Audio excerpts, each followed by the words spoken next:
The air hung thick and still, tasting of dust and unspoken dread. I was 17, the summer stretching out before me like a barren road.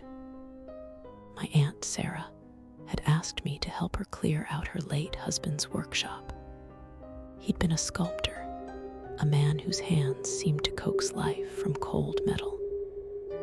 Now, his tools lay dormant, coated in a fine layer of neglect, and Sarah's grief was a tangible presence in the musty air.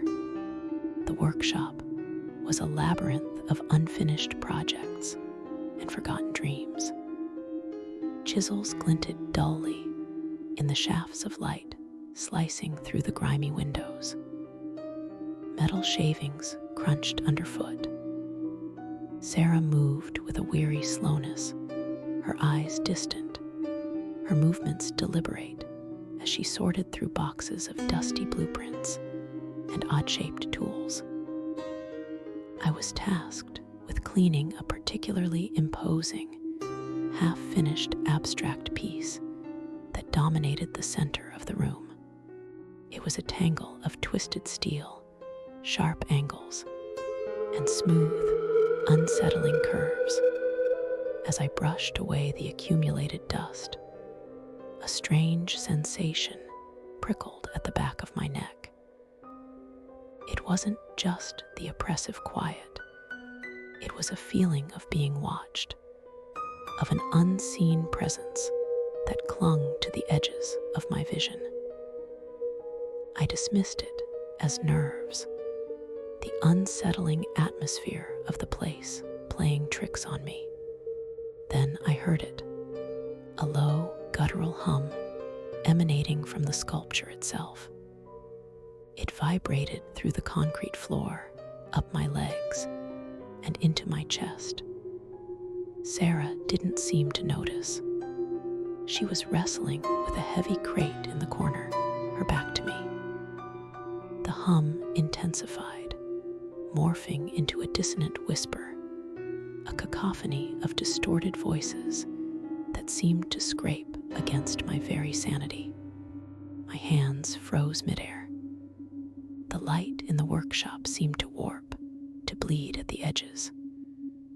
From the center of the metal sculpture, a shimmering, opalescent mist began to coalesce. It wasn't like fog or smoke.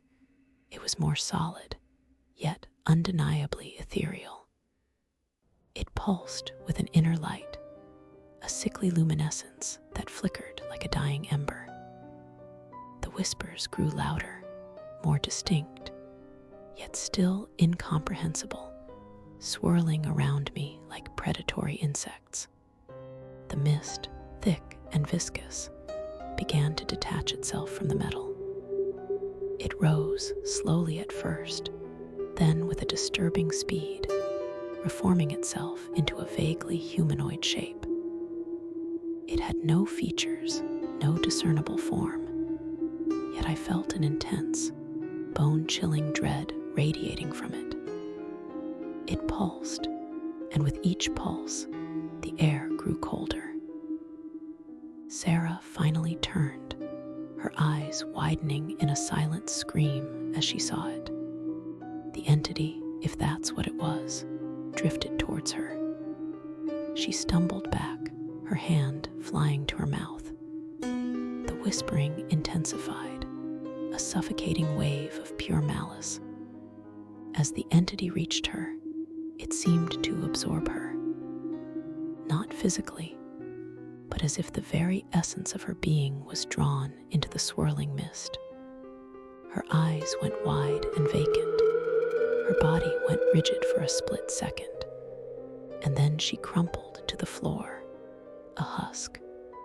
And then, just as quickly, the opalescent mist, now slightly darker, more defined, ascended. It drifted upwards, not towards the ceiling, but through it, through the roof, through the very fabric of reality. It was gone. The whispers ceased. The oppressive stillness returned, heavier than before. Sarah lay on the floor, her eyes open, staring at nothing. And I was left, alone in the suffocating silence, with the ghost of a hum echoing in my ears and a terror that would never truly leave me. You think you're safe? That story wasn't just a tale. The Aqeela Files are real. And sometimes, the things that hunt in the dark, they find you. Subscribe if you dare.